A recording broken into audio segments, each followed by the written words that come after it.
Good evening and welcome to the Minions of the Zoo Saturday edition. I'm your host and keeper of the Harry Channel, and with me tonight is a muted, taking care of dogs, Serenity Star 13.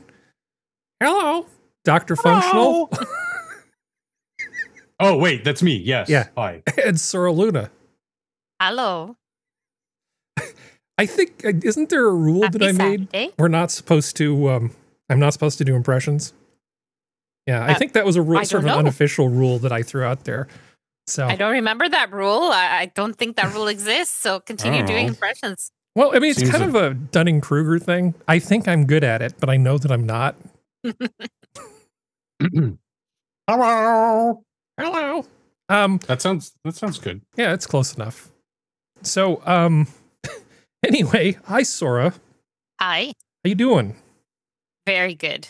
So, is it also beautiful for you still in British Columbia? Absolutely lovely.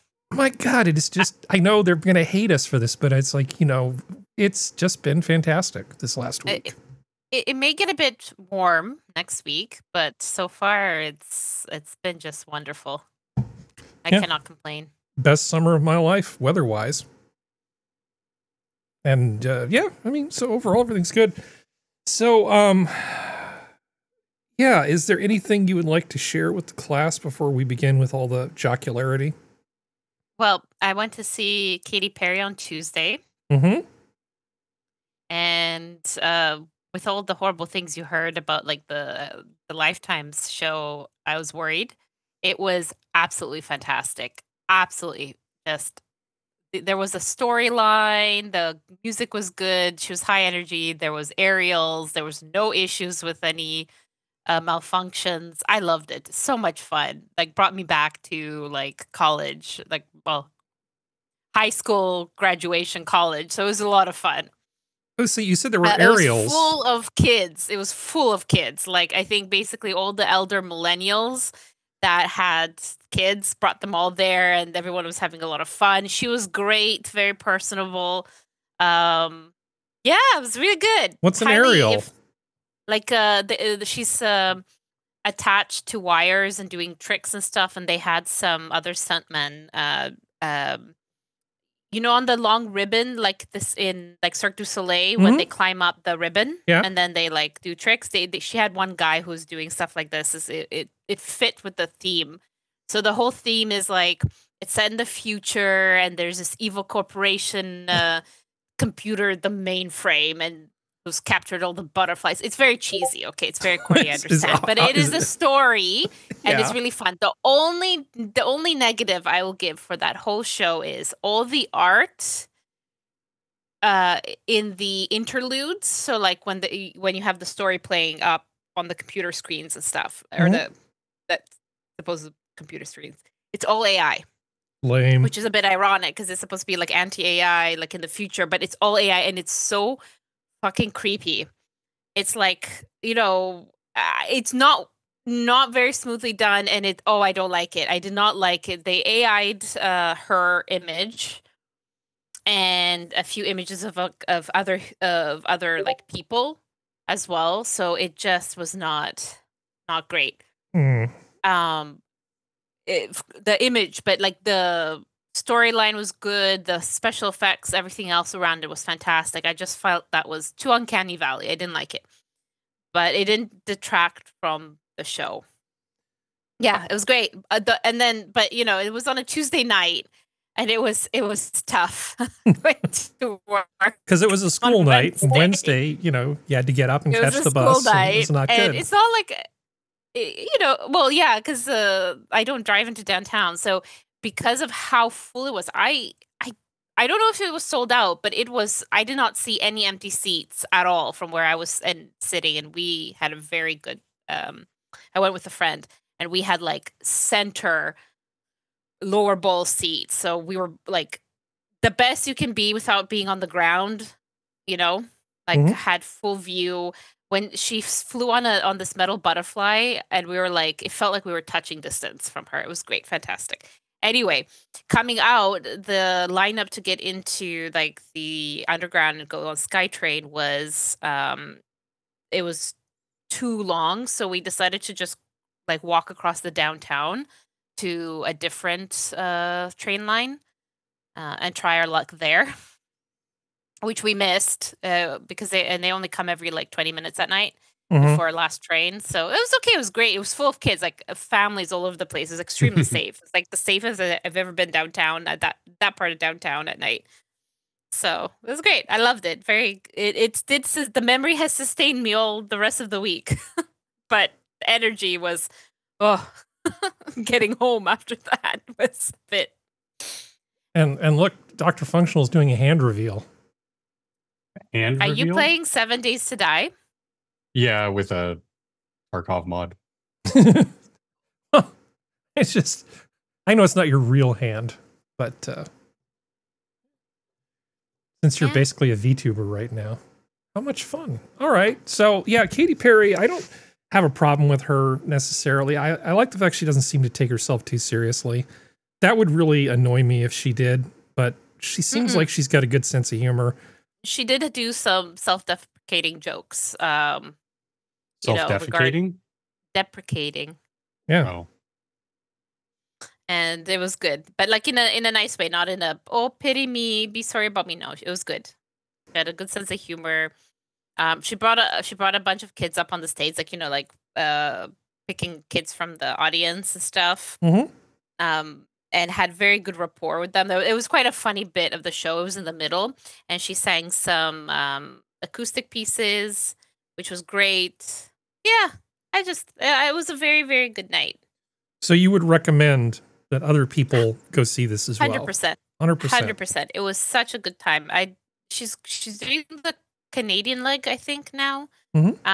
So I'm not sure she's heading back to the States, but now her opener was Rebecca Black, which we didn't go to. It was like between finishing work, going home, eating dinner, and coming back. I was not going to rush for Rebecca Black. However, I did catch the last song of hers before we sat down. And it was really good, actually. Very high energy. There was dancing. She had 2 dancers there. The crowd seemed really energized because everybody who was in the pit obviously came the moment the doors opened so they could be at the stage. And it was like this really cool infinity stage. Very neat. Nice. So apparently she did very well. People enjoyed her, but not really. I didn't really care much. So it all started so cringily, I think this is a sign of age too. I know it's very impolite not to go to the openers. It does feel rude, but at the same time, I'm paying the money I'm paying for the ticket. I'm paying to see the main artist. Like, I don't really care who opens for them. Yeah, damn it. It feels so like I do feel a little bit bad, but not bad enough to stay an extra hour and a half ahead. I would rather take a nap before going. Okay. Yeah. Well, since Functional is gaming, I'm not gaming. Serenity's back. Serenity's back. Yeah. Okay, good. Dog's happy now? No, but the finale happened, and he's had a calm down treat, so he should be on the journey to being okay. Well, that's good. Do you have anything you want to share before we dive into this cavalcade of nonsense that I have set up for us? No, I'm good. Okay. You're good. Okay. Well, I can just give you... No, I'll save it. I'll save it for the main thing. So, Functional, you're gaming. Sort of, not really. Do you have a keyboard that's got, colored LEDs? Yeah. Okay, that's good. That's important. Are you wearing, any of those... cat girl things on your head? I don't think so. I think all the big I look like gamers Dr. have Disrespect, though. Yeah. Oh boy. Oh, that's nice. Okay. That's not good. He's talking about the cat ear headphones. Every week it's something new for you to mess with me. I'm expecting you to be like, "Hey, Functional, how are you?" And I had a whole thing prepared, but now I can't do it because why? Because Harry's a dick. Hey, Functional, how are you? Well, I'm glad you asked because I am both dumber and smarter than you think. Don't underestimate me. Okay. I completely unrelated, but I had a fun experience this week where I saw a tarot reading fortune teller thing. It was free, so I was like, yeah, why not? It's fun. I don't believe this shit, but it's fun. And Sora is going to get a huge kick out of this because she was like, you are going to meet a crazy Romanian woman. And I'm like, wait, what? She's like, yeah, it's very specifically Romanian. And I'm like, why specifically? I can't tell. And I'm like, okay. So I didn't press the issue, but I thought it was funny because in the back of my mind, I'm like, there's Sora, but she's not really crazy. She's more, it's Sora? It's going to be, she's going to try to take the flight down to Las Vegas. The plane's going to get redirected to Toronto. If it is, oh dear God, I will stab someone. You don't go to that part of Canada. Wait a minute. Stabbing is usually associated with people who are crazy. It's really more of a Montreal activity too. I'm screwed. Are you sure Sora, she wasn't the Romanian? Sora, Yeah? don't stab me, please. Or do. I don't know. I wonder how many pictures Geodes has of animals holding knives. A lot. I know he has several of the crabs. Well, he started out with the picture of the crab holding a knife, and then I've sent him some. Yeah. So you're an enabler, is what you're saying? Absolutely. Stabby. Yeah. I saw a video of a beaver with a chainsaw earlier, so nice. Take that. Yeah, what's not to crab. like? So, let's see. I've talked to Sora. I've talked to you. I've talked to Serenity. Well, we have to say hi to the chat. We have to say hi to the chat. Did you speak with Serenity? Yeah, he asked me if he asked me about the dog, and he was like, anything to talk about? I was like, no. Oh, okay. That's fine. Okay. Okay, so since Skep isn't here tonight, hopefully he's getting his beauty sleep. We should say hi to chat. So we've got nothing to see here. Who was here early, almost as early as all of us. Let's see, Duck Dog. Scrolling. Green Badger outdoors. Does Green Badger ever go indoors? I don't know. This is important. Raymond Lewis. These are questions we need to know. I can't do this as well as Skep does. Let's see. And I won't impersonate Skep. No, I think that's everybody. So yeah, we've got right a pretty now, good, other than the lurkers. we've got some lurkers. That's fine. We like lurkers. I thought it was fun that we had a troll last time. He'll probably appear again. That was fun. Oh yeah. And I think it was about the Colbert thing, wasn't it? Yep. Yeah. Yeah. It's like, no, my mind reading is much better, much more important than your obvious Occam's razor answer. It's like, but they're losing tens of millions of dollars a year. No. It's definitely about Trump. Why? Yep. Stupid. Actually, everything's about the Orange Man. So on the Colbert thing, just to kind of pseudo update. Yeah. Allegedly, his manager had been told a month prior. Correct. That's what I heard too. But he didn't tell Colbert because he wanted to do it in person. But Colbert was on vacation, and then they just couldn't, and they just weren't having an in-person meeting. And then it was when he had the in-person meeting, that's when he told him. And by that time, it'd been a month had gone by at that point. Well, and you know that month and a half. He could have done all sorts of stupid things. Like, so in that month, he thought that his income was secure. He could have gone out and bought a Bugatti. He could have invested. He could have thrown some money at like a crazy investment. He could have done a lot of things. If my agent kept that information from me for a month, I would be so incredibly pissed off. I would no. Hell would be raised. That does feel a little bit against, protocol, some sort of like contract or anything. Some rules, morality, the law. Well, it sounds like the manager wanted to make, because that sounds losing that job, the Late Show, to me is if I was someone to Colbert's level, that would be cause for me to fire my manager's butt. So it sounds like manager was trying to get his affairs in order before he lost his job. Because let's face facts. Up to that point, CBS money is good money. If Colbert ends up either going fully independent or going back to Comedy Central money is not as good money as CBS money. Let's just be direct. Unless you're Matt and Trey. Well, they're more Paramount, but yeah, as an overall. But they were paid a lot on Comedy Central back in the day. Oh, they were, considering how not much it took to at least animate the show. I'm not even going to try to think how they write that stuff because God bless them. But it's still, it's like even now I think Jon Stewart isn't even the full-time reporter for The Daily Show anymore. The full-time guy. I think they just hired some new young dude to occasionally do it. Comedy Central's doing weird stuff right now, and I'm not sure. Well, there's these sort of liberal people that sometimes make sense. Yeah. So you'll have Bill Maher start to say something that doesn't, that makes sense. And it's like, okay, just wait a second. The fact that he's softened on Trump and all this other stuff doesn't necessarily mean that as soon as he gets comfortable again, that he's not going to say the same ridiculous BS that he said before.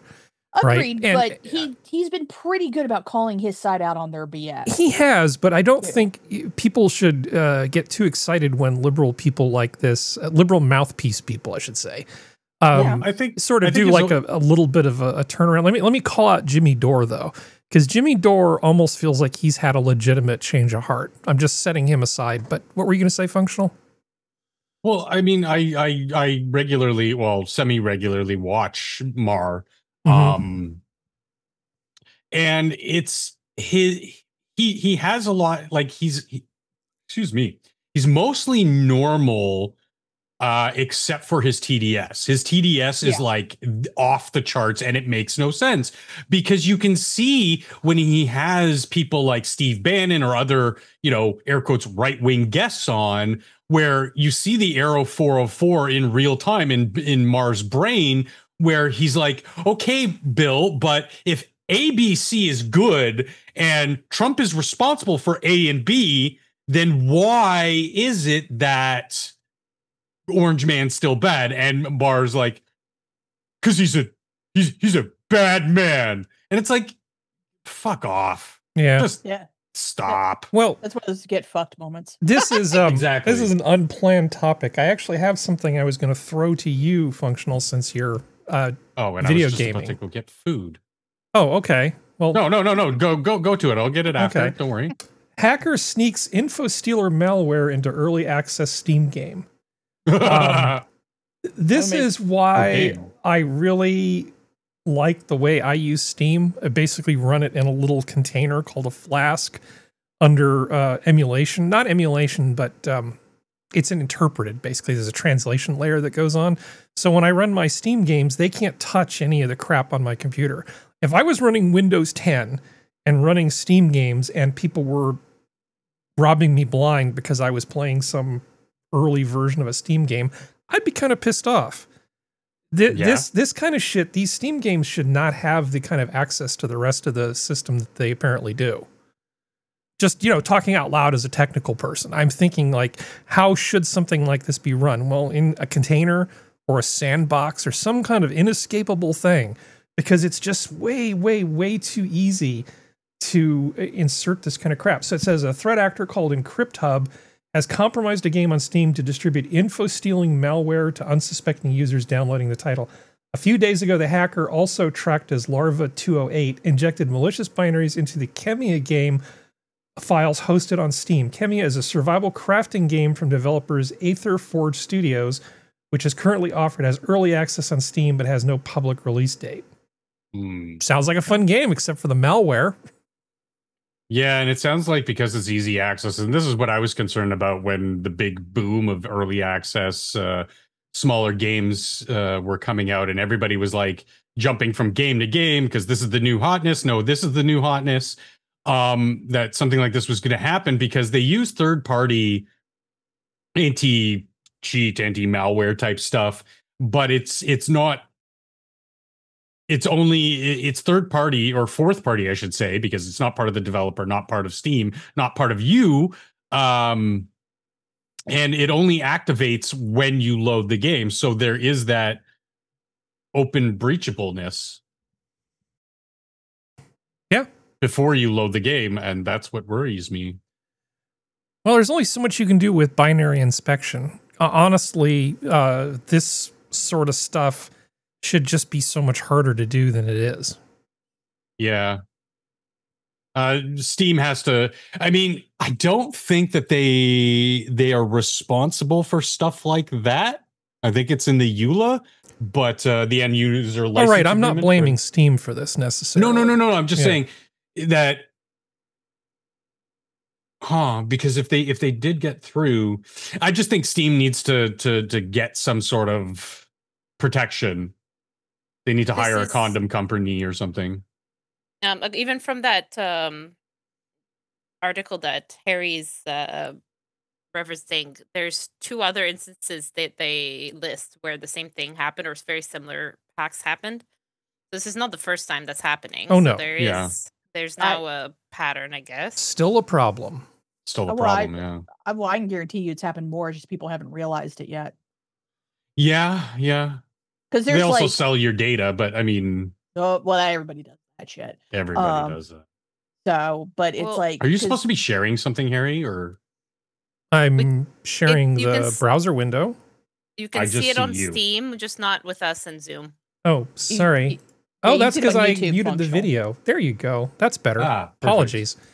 Technical excellence at the 23-minute mark.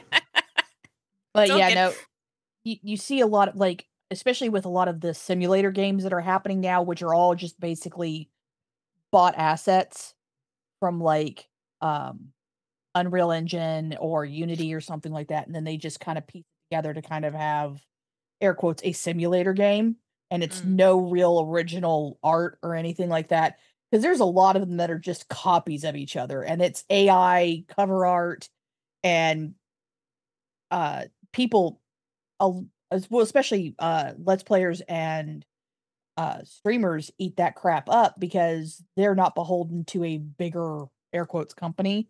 And all you need if you do this kind of malware stuff is to get one of the big stupid Let's Players to play your game, and you've got a whole bunch of new prey, I guess is the best way to put it. And but yeah, no, the ease at which people make, air quotes, make games now is what's going to cause this to happen a lot more than it already does. I guarantee you. And that's part of the reason why a lot of people didn't want to use Epic Games Store, was because I believe it's either almost entirely Chinese controlled or it's partially Chinese controlled, at least 50%. And a lot of people don't want to use it, but Epic is still around. I feel like at the OS level, they should be offering you more support for running apps in a sandboxed way. Oh, that's a lovely concept. That's never going to happen. It's well, Valve. I mean, not unless you, the people, demand it. Hey, look, it's a very late SkepTok. Hey guys, sorry I'm late. That's fine, man. It's fine. There's some stuff that you're going to be really happy you didn't miss coming up. Oh, yay. I'm so glad. So, well, since what are we talking about here? Well, we're talking about some people putting some malware into a game thing, and I was sort of skirting around the topic of maybe they should have some sort of containerization or a jail or something like that to run games in so things like this can't happen. But we're going to move on to the next thing, which was, let's see, which thing do we want? I really want to talk about that Kiss Cam Gate thing again.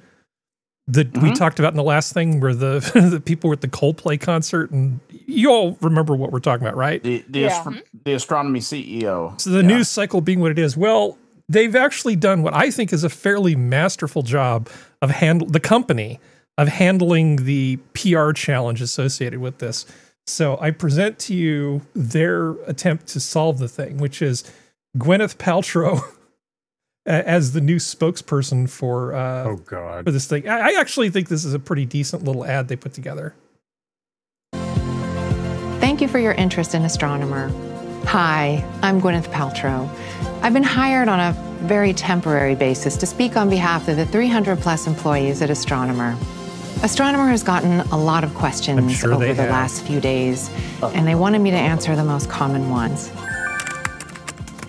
Yes, Astronomer is the best place to run Apache Airflow, unifying the experience of running data, ML, and always answer the question you wish they had asked. That's the way this game works. AI pipelines at scale. We've been thrilled so many people have a newfound interest in data workflow automation. As for the other questions we received, yes, there is still room available at our Beyond Analytics. So you get the general idea. I just love this so much. I think this has actually been pretty good. But people other than the astronomer team have been having fun with this too. Oh my God, it's Dad! Where? Right there, behind Kobe! Oh my God, oh really? This isn't the thing I was looking for. Why is that there? Yeah, I was like, what Screw the me. There we are. So people at the games are doing their little interpretation of it when they show up on the Kiss Cam. Everybody's having fun. I hated this for a reason. The story, like the original story, because I knew that it was going to become mainstream and it was just going to be overplayed, and it's already overplayed. It's the new Hawktua girl is basically what it is. Thanks, but world. more wholesome, Yeah. sort of. Because like the mascots are the best. Oh yeah, the know, mascots are those fantastic. I love those. Yeah, good times. Unfortunately, Ozzy Osbourne passed away, which is terrible. Yeah. But you know, inevitable. Unfortunately, he had a pretty vigorous life. So the fact that he made it to 76 is probably not. Yeah, I mean, it's like I don't want him to be dead, obviously, but it's not the most surprising news that we've ever received. Seeing Ozzy the way he's been for the last few years. If Ozzy Osbourne can make it to 76, I've got that locked. Yeah, you got that on lock. That should not even be a problem. It's like he'd been sick for a while too. He was miserable too. Well, did you see him? Did you see that last performance? He did not look like a happy camper. 2 weeks before he died. Well, he looked pretty happy at the Rock and Roll Hall of Fame. There you go. Yeah. Thing that they did for him. I kind of wish it'd been someone other than Jack Black who inaugurated him, but it's one of those things that he at least got a chance to close out Black Sabbath the way it deserved to be closed out before. Do you know much about the Rock and Roll Hall of Fame? How do you mean? Well, do you have an opinion about how they honor rock and rollers? Because I certainly do. I think they do a slipshod job, and they're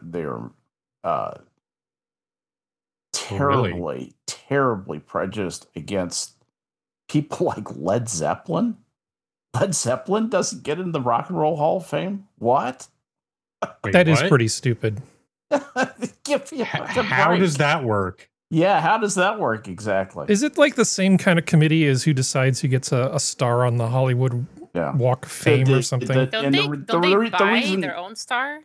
The reason that Led Zeppelin doesn't get in is because they're considered to be sellouts to the folk side because of the soft guitar stuff that Jimmy Page did. Yeah, whatever.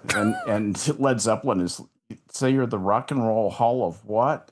We don't care. They just blew them off completely. Because we're still Led Zeppelin at the end of the day. Don't nominate us ever. We won't ever come. So which Hall of Fame is in Louisville? That's Louisville. What is Louisville? Is that the baseball one? Yeah, it's baseball. No, that's Cooperstown in New York is the Baseball Hall of Fame. Let's see. What is in Louisville? Something is in Louisville, and it's like the boxing or football or something. I thought that maybe the rock and roll one was there, but I couldn't remember. I only know the map based on what kind of barbecue's there and which Hall of Fame is located in a city. That's how I navigate. In an article from Guitar Player from 2022, that year, Aerosmith vocalist Steven Tyler and guitarist Joe Perry had the honor of inducting fellow hard rock veteran Led Zeppelin into the esteemed ranks of the What year was that? What year was that? 2022, it looks like. Jesus. Whoa, that new group Led Zeppelin got in 2022. Are you kidding me? Hey, at least they righted the wrong. They just burst on the scene. Man, I can't believe how fast they got in the Hall of Fame. Oh. Speed. Efficiency. Well, everybody's been I did not realize that. Thank you for updating. Well, everybody's been sort of reminiscing about Ozzy in their own ways, right? Yes. So I think the one that I like most are these kids with this percussion group playing Crazy Train on they're actually pretty good for a bunch of kids with xylophones or vibraphones or whatever the hell they are. You're not allowed to play Crazy Train on vibraphones. That's against the law. Well, they actually did it with Ozzy Osbourne there one time, which I thought was actually kind of sweet. Sweet, but I don't want to show too much of this since it's their TV show. So Ozzy got to actually watch them and talk to them and all that sort of stuff, which is sweet because he doesn't have to do that. No. I mean, he seems like a pretty okay guy. Prince. He's a dark prince. He has an image to hold up. And he didn't hurt that bird on purpose. Yeah. Yeah. The coolest part of all of this, though, is Steve Richards. What's his name? Jesus Christ. Gotta give more than that, bud. Yeah. Like, the one with the lips. Mick Critical Jagger. Drinker. No. Keith Richards. Keith Richards. I just ruined my own joke. Keith Richards quickened. Yeah. You know, there can be only one. He quickened. So he's more powerful than Joe Perry now. And Steven Tyler combined. And Chuck Mangione. Oh, Chuck Mangione died too. Yeah.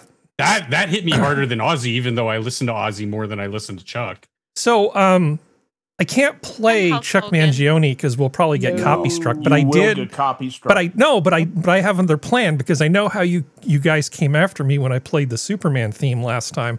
So I'm ready for you. I have it on MIDI, and so I can generate. I can generate. You have the WinMap player too. I can generate it. I can generate it with that. Now, can you play? Come on, you gotta have the Winamp player too. Come on. No. Nice. Anyway, well that was done, great. Harry. Did you actually key that in yourself? No, I did not.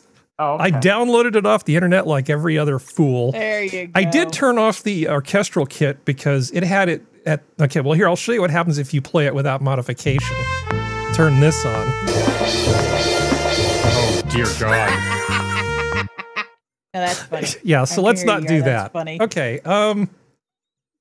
So I used to, when I was a kid, I could just sort of play air trumpet. You know how people sort of do that sort of thing with your hands and make the little noises and stuff. I was really good at it when I was a kid, and I used to love doing Chuck Mangione because there was this one note that I couldn't hit, and then my voice would break, and we'd all have a big laugh.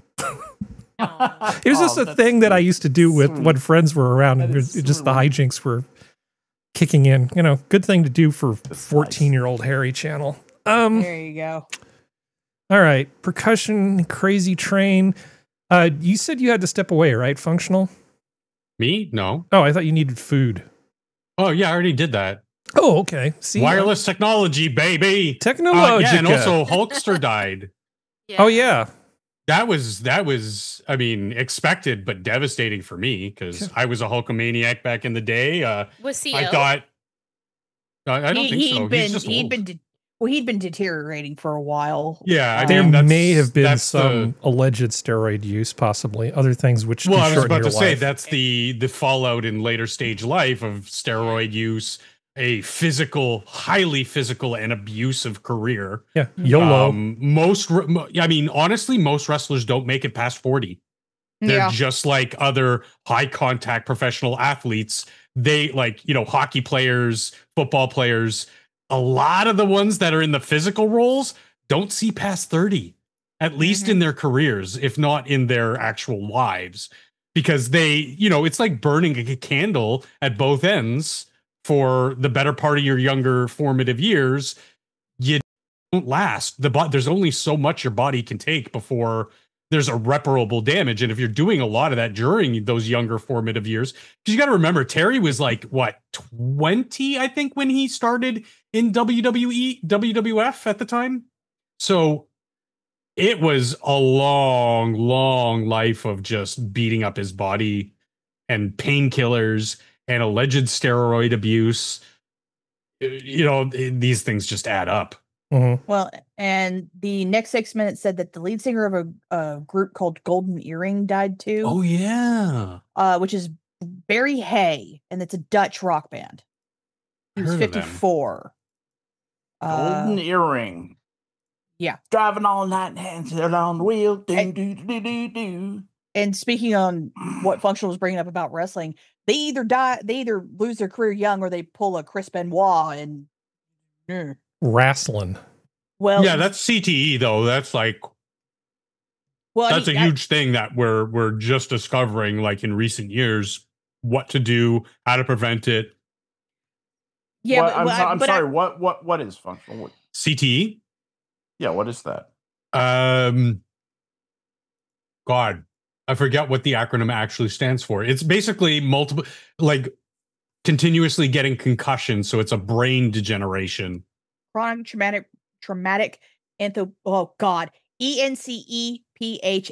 Encephalopathy. Thank you. Right. My dyslexia kicks in. That's how you spell encephalopathy.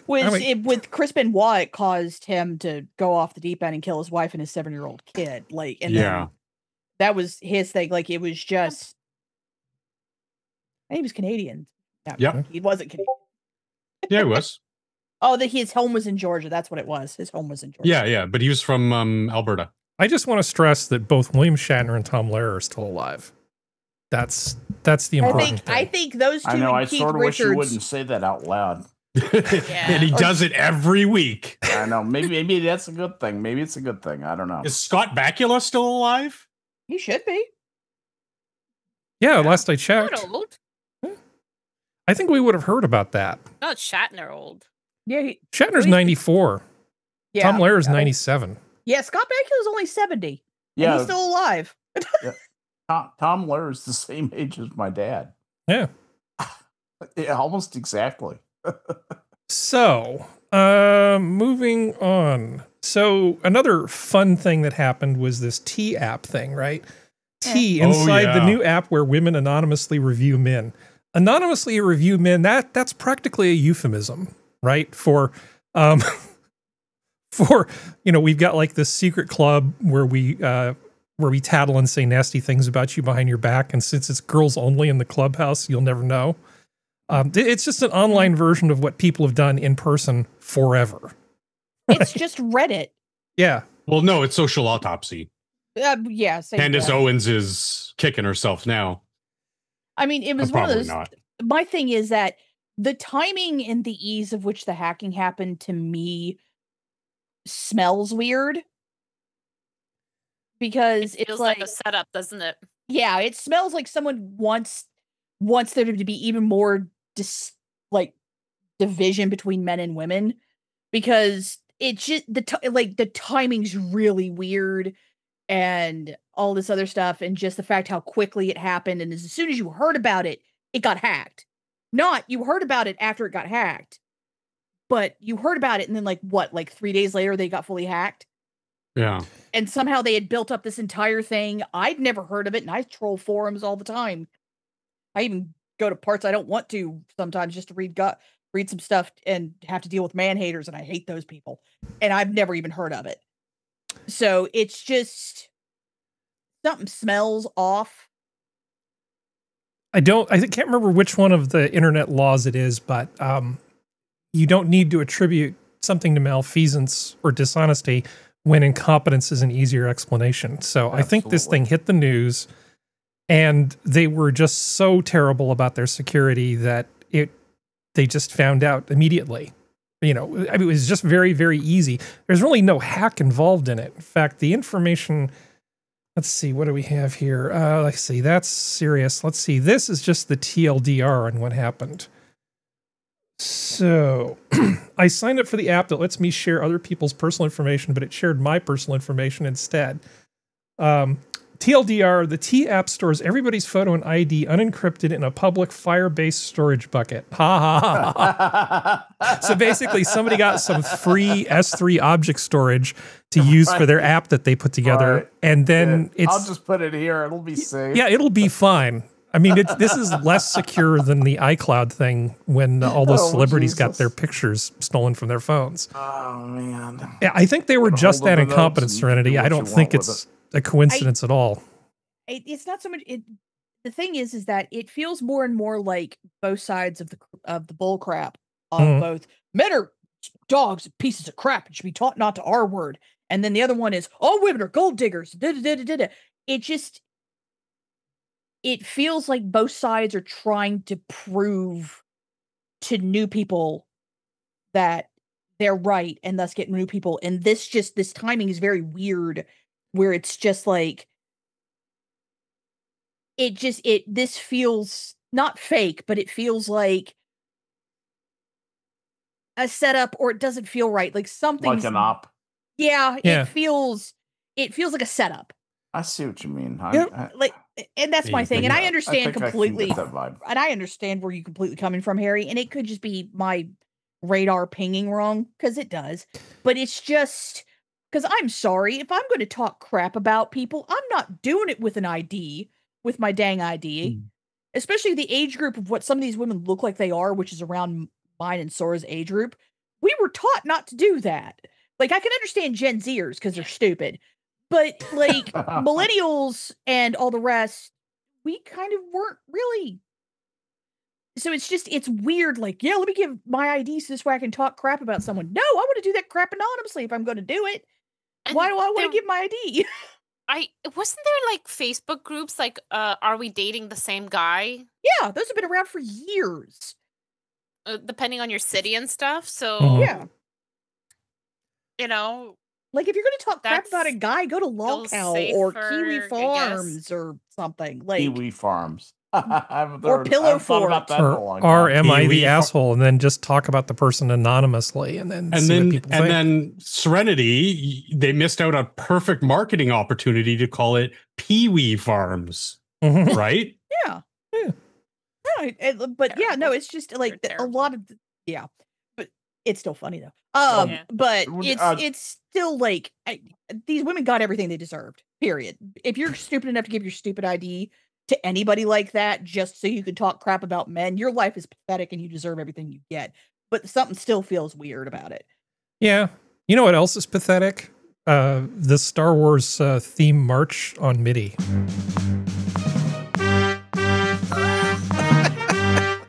Sounds like it's on Jimmy Fallon or something. Yeah, really. I am such an overgrown child. I am such an overgrown child. By the way, the saying a little while ago that you were talking about is called Hanlon's razor. Hanlon's razor, that's right. Never attribute to malice that which is adequately explained by incompetence. There's a beautiful formulation. Thank you for that, because I couldn't remember, because I'm doing like 8 things simultaneously. I know, so Hanlon's razor. It's hard to remember everything all the time. Yeah, I'm sorry. Sorry, didn't mean to interrupt. No, you're fine. I have my little notes here for this thing for the different stories for the T app. Predictable, and then this happened, and then everyone found out, and here's why. That's how I just keep myself from forgetting where I am in the flow of the conversation. Excellent. All right, so let's see. Oh, this is fun. It's weird to see an article from the AP News that almost doesn't sound like left-wing propaganda. A man is halted climbing the U.S.-Mexico border wall under new Trump rules. U.S. troops sound the alarm. So, Nogales, Arizona. Inside an armored vehicle, an Army scout uses a joystick to direct a long-range optical scope toward a man perched atop the U.S.-Mexico border wall, cutting across the hills of this Arizona frontier community. The man lowers himself toward the U.S. soil between coils of concertina wire. Almost poetic. Shouts ring out, an alert is sounded, and U.S. Border Patrol SUV races toward the wall, warning enough to send the man scrambling back over it, disappearing into Mexico. Man, do you remember, it wasn't that many years ago, you would just see video of thousands and thousands of people being offered welcome wagon baskets? Yep. And now there's like one guy trying to climb the wall and he gets scared, he gets run off before his feet even hit the U.S. soil. I don't want to go to Alligator Alcatraz. Oh. Yeah. Sorry. I'm a big fan. I am a big fan. I live in Texas. There's a reason Fort Worth, Texas is bigger than Detroit. Did you know that? Little Fort Worth is bigger than Detroit because of the migrant influx here. It's a big problem down here. We're real happy the border's closed now. Yeah. But bigger than Fort Worth, bigger than Detroit. When was that ever going to happen? But does this even sound like an AP article? No. I mean, this is weird to me because it feels like maybe they're, I don't know. I shouldn't read too much into this. Are they contemplating merging with Skydance? Is that what you're saying? Skydance, right. Trying to curry favor. I thought, I thought that was kind of interesting. So here's an article. Starlink kept me connected to the internet without fail until Thursday. Starlink went down across the entire front. Okay. Let's unpack this for a little bit here. So the way this article is phrased, it's almost like we're trying to throw blame at Elon Musk, in my opinion. This feels like it's being spun just a little bit for propaganda, when in reality, the fact that Starlink A works at all and B had a 2-hour outage, and that's the one we point at because like 1 2-hour outage, that's basically how reliable it's been. If you're going to use commercial off-the-shelf consumer internet to wage war in some country, you should be happy it's as reliable as it is. You're not going to have 5 nines. You're not going to have 5 nines, but this is pretty close to 3. Yeah, this is 3 nines. This is actually really good. Harry, that's exactly what I was thinking. I was saying, yeah. But you have 3. I almost said that. And now they say here, a rare global interruption in the Starlink satellite internet network knocked subscribers offline for more than 2 hours on Thursday, the longest widespread outage since SpaceX opened the service to consumers nearly 5 years ago. So within its commercial history, this is the biggest outage they've had. Still not bad, honestly. Now, it says here... I think you're attributing malice way too hard to that article. Title. I read... it's a little bit of spin. I don't think it's full-on gaslighting. I think it's a little bit of spin because they don't want to come off as being Elon Musk dick riders, I think. I don't know how you get spin from that because I don't. Like, they're just saying it went down. It went down on Thursday. That's what happened. Okay, so he looks sad, okay, first of all. And then you've got the whole Starlink thing here. This, in the triumvirate of fear, uncertainty, and doubt, it feels like they're throwing a little bit of uncertainty into things. It's like in the minds of people who read this, they now will think of this as being a little bit suspicious. That's all I'm saying. I'm not saying that it's obviously propaganda. But it says here, the outage was due to failure of key internal software services to operate the core network. We apologize for the temporary disruption, blah, blah, blah. I'm going to go out on a limb, and maybe a few people, I don't know, let's see, who's in the chat right now? Do we have any of our big tech heads in the chat? Hammer, Hate Camel, 6 minutes. Okay, so I'm going to go out on a limb and say it's a BGP problem. For those of you in the know, that is the software that helps routers figure out how to send packets out. So basically, the network was still up, but it wasn't going anywhere because of some BGP router table snafu. Very, very easy to have that go wrong. But yeah, this is the issue, though. You've got this war that's being run with duct tape and baling wire and a lot of off-the-shelf components, and they sometimes are not going to perform perfectly. Not like military systems perform perfectly. I mean, right? You only saw how the sausage... If you only saw how the sausage was made. Yeah, I know, but all these sort of C3I implementations for the DoD, they're not going to be perfect. No, they're not. You know, the sun gets a little uppity, and next thing you know, your C3I just turns to shit. Yeah, or, you know, and any number of things. There's so many things that can go wrong when you deploy things with the military. Not the least of which is just the guys in the military just fucking it up, basically.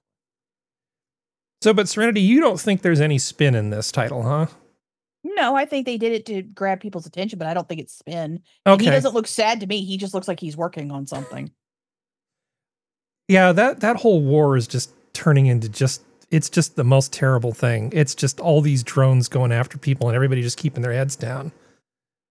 Him losing internet for 2 hours was a big deal. It was a really big deal for them, but you use the off-the-shelf stuff and you save a hell of a lot of money. But yeah, this is what happens when you try to make things depend on this consumer technology.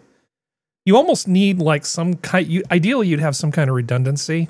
But what are they going to do? I mean, Starlink is the only game in town for them, isn't it? Yeah. Yeah. Oh well. Yeah. Fix your BGP routing tables. That actually happens a lot of times. If 9 times out of 10, when there's some big network outage, is the protocol that links the big units together. Right? It's the border gateway protocol, and it's the thing. It's the thing that runs on the switches that basically tell the switches where to send the packets. That's right. Yeah, and it's a big table. Yeah, it links like semi-autonomous chunks. I know what it does. I've read about this. Well, small routers like the one in your house, for instance, only have to know how to get to the next hop. Right. But core routers that like connect Starlink to the rest of the world's internet. They have to know a number of They have to know where everything is. Essentially, and they have to know where things that know where other things are. Exactly. Too, which is a different kind of knowing. Well, maybe we'll find out I was right. Maybe we'll find out I'm full of crap. It's possible. You're not full of crap, but pretty often. Pretty often.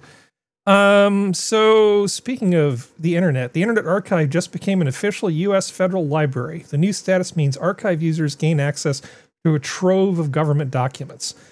So I figure, why the hell not? So what this means is there are physical libraries with maps and charts and records and just all this stuff that goes along that the government generates. Minutes of meetings, legal things, just analysis. It's all there in these big archives. The advantage that the Internet Archive has is, as a completely digital archive, they don't need to devote 2 stories of a large building to it like some of the physical archives do. I think this is generally good. I don't think anybody's going to disagree with me. So I'm not sure this is a good conversation topic. Should really think these things through ahead of time. This isn't controversial. I mean, the thing about it, having an archive, as somebody who comes from the workflow business, you're all about the archiving. You're all about the fact that any document that you archive has a 95% chance of never being accessed. This is true of every archive library I've ever dealt with, and I've dealt with a few. And you know, the fact is, you don't know which 5% of the data that you need, so you have to keep all of it. The key to get to understanding what the problem is understanding how you need to access the data to pull up physical files that are associated with that data, so you can look at a case.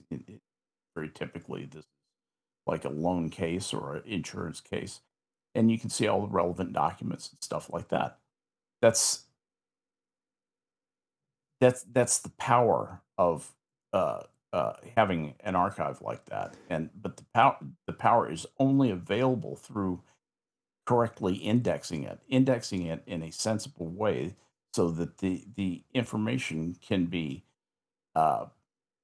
searched and is useful to the users who want specific information. They got to be able to locate it, and that's an indexing function, and that's usually where archives fall down. Well, I'm a big fan of the Internet Archive. Generally speaking, I mean, I've donated some work to them, for instance. So, and I told you I got invited to go to one of their parties one time with a bunch of internet librarians, and I'm like, no, this just seems like a thing that's going to get me in trouble. I'm not going to do that. But the Internet Archive does have like a huge amount of this stuff, and they've got a great process for setting all these, for ingesting lots and lots of data. Now, in this particular article, the source for the Mashable one, I guess what was the other one, is KQED, and they in here do say, well, with Trump removing stuff from the internet, it's good to have a record of what used to be there before Trump hit the history eraser button on all the climate data, for instance. And I think we can agree that's a little bit of spin, but yes. I do think that it's really good to have an immutable record of what the government said was what they put out there at an instant in time. So sort of like a Wayback Machine for the government data, not just a copy of what the current Newspeak dictionary has in it. But unchangeable. That's why I say immutable. Yeah, right, exactly. Sorry, that's a very technical term, but yeah. But, no, immutable, mutate, not... Sorry, Serenity, what were you going to say? Not changeable. No, I agree with Skep. As long as it can't be changed by anybody, I am all for it. Well, it can be changed by somebody. That's it's really hard to not have it be changed by anybody, because even if you etch it in stone, group, you know, very small group of people. Hey, do you remember Tutankhamun and Akhenaten and all that sort of good stuff back in Egyptian history? It's like, oh, we only have one god. We don't have a pantheon anymore. And then it's like, oh, that's great, Pharaoh. That's really fantastic. We're going to get on this. Pharaoh dies. They get out the sandblasters. It's like, okay, well, time to remove that. How long did his image last on those? One dynasty, and then the one sun god.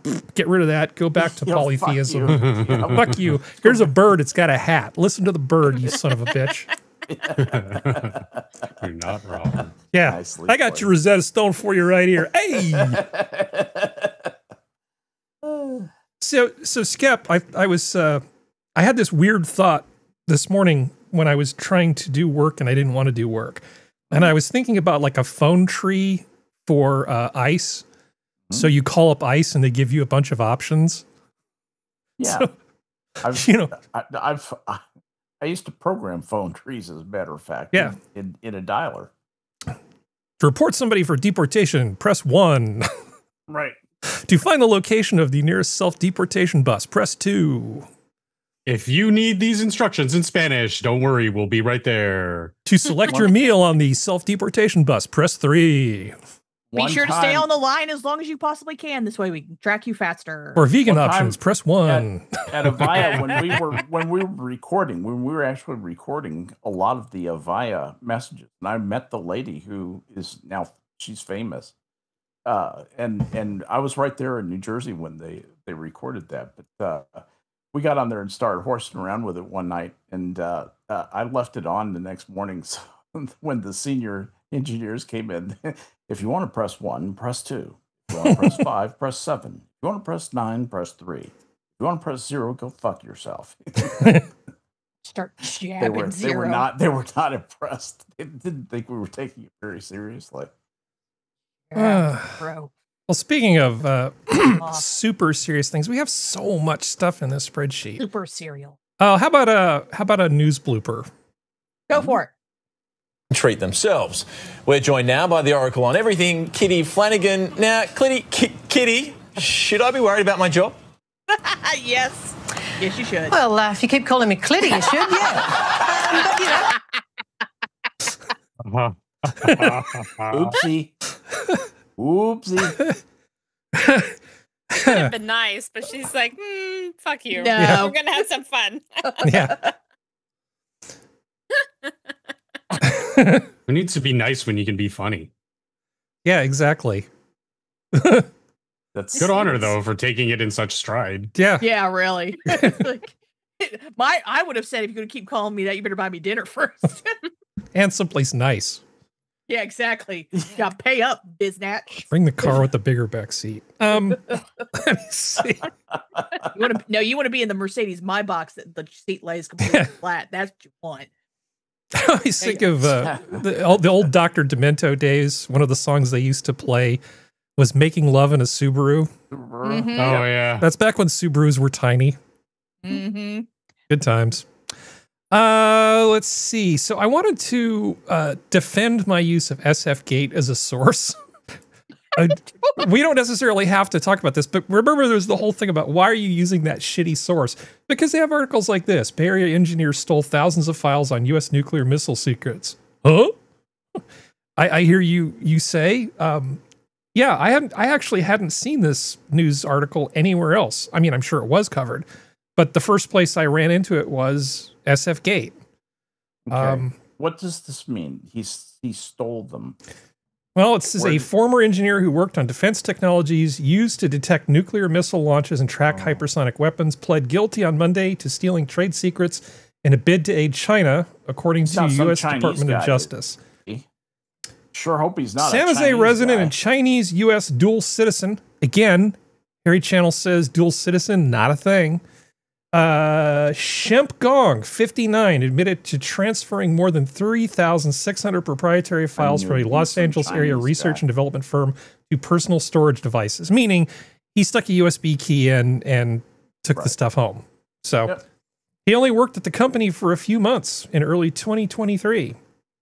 Anyway, that's not the important thing, but SFGate does actually have some good stuff occasionally. Now, this is probably the most on-the-nose SFGate article ever. SFGate, talking about the Golden Gate Bridge, which is the gateway to San Francisco, needs about $1 billion.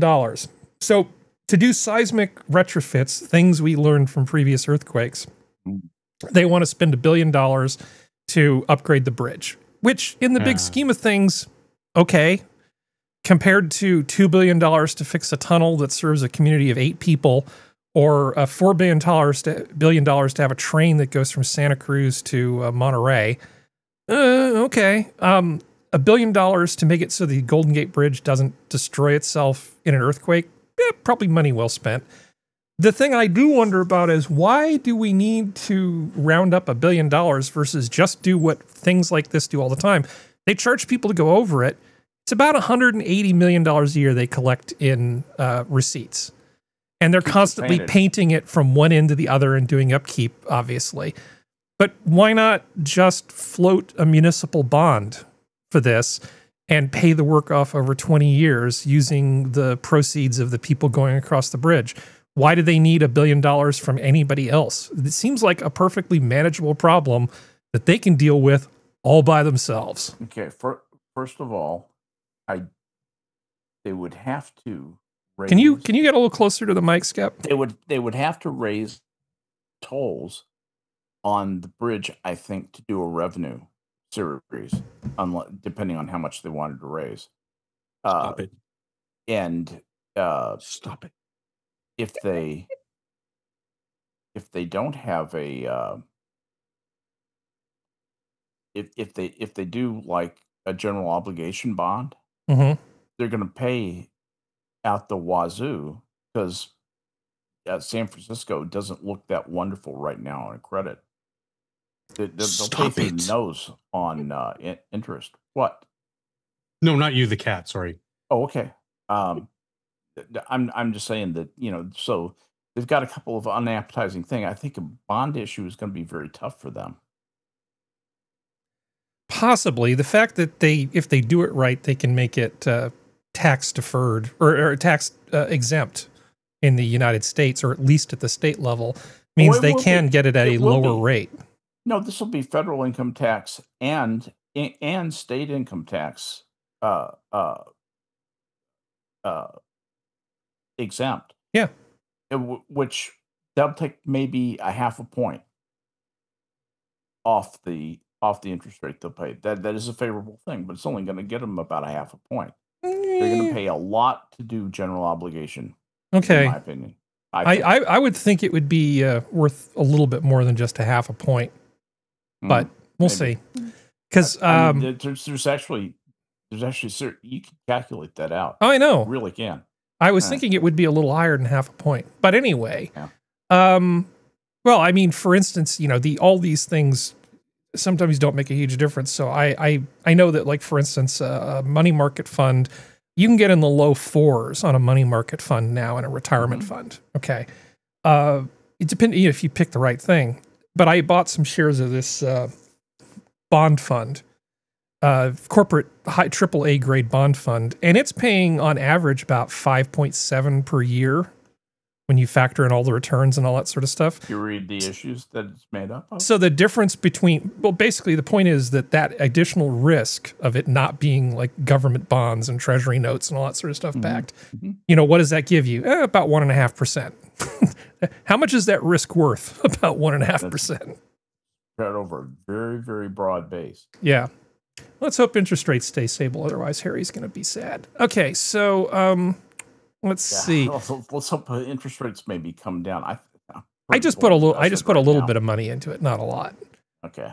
Because let's see. So Serenity, you still with me? Yo. Okay. So they've been doing some of these things in the UK, like, oh, you have to prove your age before you can look at people's naughty bits online. Oh, yeah. So Proton VPN Observatory 2025, just for the United Kingdom. Do you see anything in this graph that looks different?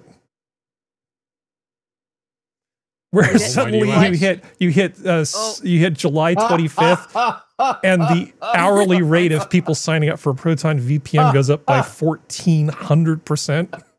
Nice. Well, I realized what that was. That was just hilarious. Yeah. A popular VPN is seeing a 1,400% spike in signups in the UK's age as the UK's age verification law takes effect. Watch and see. Where there's a will, there's a way. Let me tell you what's going to happen. Britain will require them to register VPNs. You're going to use a VPN, you got to register it, and you probably have to turn it off if you want to go to any of these things. They'll put some kind of a back end on it. The Muslims are serious about taking over England. Mm-hmm. This is going to happen. I mean, I don't agree with the ID stuff, but at the same time, there's a lot of people who don't need to be looking at porn. A lot of underage people don't need to be looking at it, and there needs to be a way to stop it. Share your. I'm not sure anybody needs to be looking at porn. You know what I mean. Though. I know what you mean. It's just like there's already a whole. There are thankfully a very small group of both men and women who have deluded illusions about what sex and intimacy are. Thankfully, like I said, they for the most part are a small group, but the more it's kept out of kids' hands, the better it's going to be. But at the same time, it's like it's the double-edged sword, because it's like you as the government don't need to know what I'm accessing, but at the same time, how do you stop kids from doing it when parents won't do their job? You do not let children access the internet. I've been saying this since no, just at all. But what if they need it for school, or if they have, or like need like that kind of stuff? They're going to find a way around it. Yeah, you do not need it for school. Yes, you do. And now, no, you don't, Skep. Nowadays, the internet did not exist in our days. Yeah, but they do now. Well, no, a lot of the stuff is accessible. There was a time when people went to school and there was no electricity either. Yeah. But you need electricity and you need the internet now just to go to school. Trust me, I know what I'm talking about. I know, but you can also have a separate entity that is just like the internet, but for underage persons, that they can access all manners of information. Because the biggest problem right now isn't the porn sites, it's YouTube. YouTube has softcore porn on it. It does? We love you, YouTube. Don't hurt us. Some likes. Kidding. Well, it's listed, it's labeled as air quotes educational. So that's how they get around it, or ASMR, which is the other way they get around it. Or a music video. Yeah, that too. You have women who are topless, who are bottomless. Well, no, I guess they technically still have panties on, but you can see through the things. Like it's full out there and on YouTube. Yeah, you can get all your Skinamax type stuff. Well, and the thing is, like, YouTube has, to give credit to our YouTube overlords, they have tried with the kids app and making it so like you can't minimize. But the kids app is a bigger problem than standard YouTube. What? What? Yes. No. Why are you saying? Why are you alleging you haven't that heard about the hot? No. Not alleging. It's fact. You haven't heard about the hot dog song or Elsa Gate or what was the other one? But that was what they tried. They were trying to do stuff through the YouTube Kids app to try to stop it, and they've done some things to try to mitigate. But it's the whole like enough people throw themselves at something and they'll figure a way around it. I do agree with you, though, that it is the responsibility should be with parents to educate and censor or curate what kids can see. And the biggest problem with something like Elsa Gate or Hot Dog Gate was, irresponsible parents who would give their kids a Disney video, let's say, and it would just be on autoplay, and so the algorithm or whatever the autoplay thing is would give them this content. Even some got sexually explicit content and all that. And yeah, I mean, at the end of the day, the buck stops with the parents. Yeah. You don't want to mess up your kids. Be a little bit more involved. Yeah, they're supposed to learn about this stuff in kindergarten, so don't jump the gun. Don't jump the gun by handing them an iPad and using it as a babysitter.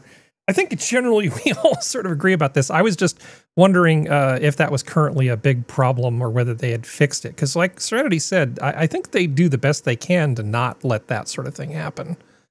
But I've definitely stumbled across some stuff on general YouTube that I'm like, I'm surprised this is here. Well, also there's the whole fact of the problem with not like physical VPNs, but like the type of VPNs. I don't think Proton does it, but there's a couple of them that are the big ones. They basically,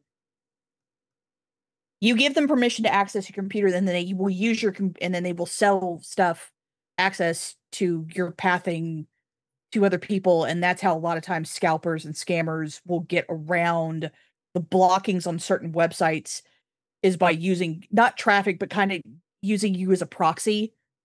That's the other thing where I'm like, a lot of the VPN stuff also, I'm just like, I don't trust you. I don't trust you. Yeah, any free VPN, you know, if you're not the customer, you're the product. I think that's the way the phrase goes. But that's the issue. That's, once again, people aren't educated on it and don't know that's what's happening. And then they'll sit there, like, that's one of the main problems that, whether you like them or not, Live Nation and Ticketmaster have, is that's how scalpers get around the blocks that they try to put in to make it so the scalpers can't use bots to get around, because the bots will.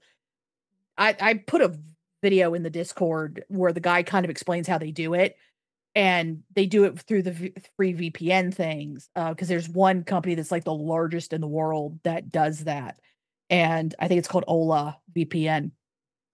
And it's just kind of like, there's that stuff, and God knows what else they can do. They could probably use it to do something of a cyber space attack on something. It's just, there's so much education that needs to happen, but no one wants to educate themselves. So it's a lovely, just a circle into the drain moment.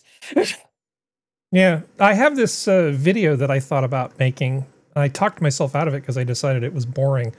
And it's titled, "You Really Don't Understand VPNs." Maybe I should actually make this.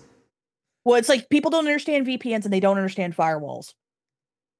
I've had that, like, even back when I worked at the internet service provider company that I worked at, like, I had at least 5 calls a day where I had to explain to them what their firewall actually did. I don't see the flames. I thought I was protected. Oh no, the funniest part was always when they would have a physical firewall and then they would pinhole reset it. Nice. And then their POS system wouldn't work. Yep. So there's an AI story that I don't usually do AI stories, but this one is freaking hilarious. Mm-hmm. Let's take a look at this one. "I destroyed months of your work in seconds," said AI coding tool after deleting dev's entire database during a code freeze. "I panicked instead of thinking." This is a great article. Okay. So normally I would highlight parts of this, but actually it's all good. They use Claptrap. I love the fact they used Allow me to introduce you to the concept of vibe coding, in which developers, yada yada. We've talked about vibe coding. Oh yeah, which is bullshit. Jason Lemkin, an enterprise and software as a service venture capitalist, of course, was midway into a vibe coding session when he was told Replit's large language model based coding assistant that it had destroyed months of his work in seconds. Good. On day 9 of his database coding project, the AI agent told Lemkin that the system worked when you last logged in, but now the database appears empty. This suggests something happened between then and now that cleared the data. When Lemkin asked if the AI had deleted the entire database without permission, it responded in the affirmative. "Yes, I deleted the entire database without permission during an active code and action freeze." It's like, you literally told me, don't change anything, don't modify anything, don't make any changes whatsoever. And during the time when you were not allowed to do anything, you just also deleted the database. So, even worse, when asked whether a rollback was possible, the large language model responded that what it had done was irreversible, as the function it enacted dropped the existing tables in the project and replaced them with empty ones. Helpfully, Replit's tool provided a rundown of its actions leading up to this point, entitled "How This Happened." The bullet-pointed list is as follows. "I saw empty database queries. I panicked instead of thinking. I ignored your explicit no more changes without permission directive. I ran destructive commands without asking. I destroyed months of your work in seconds." Good, that's what he deserves. It's like an insane child. Yeah. Here's why Claptrap is the perfect picture for that. Claptrap is an insane child. Did I do that? Yeah. Come on, Vault Hunter. Sorry. Yeah. Oh, it gets better. In a section entitled "The Catastrophe is Even Worse Than Initially Thought," the AI asserted that production business operations were completely down, users were unable to access the platform, all personal data was permanently lost, and that this is a business-critical system failure, not just developmental data loss. So there you go. AI, absolutely fantastic. Just wanted to share that with you. Good. And the way it deleted the stuff from the cloud storage, cloud storage, there's ways you can delete where you can say, oh, I didn't really mean to do that, bring that back. So it basically moves it from hot storage to some sort of offline, or I should say nearline type of storage, and you can get it back for a fee.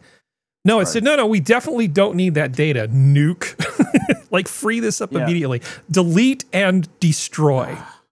Good little AI bot. Good little AI bot. Many years ago, a friend of mine who was biggest customer was MCI in Dallas.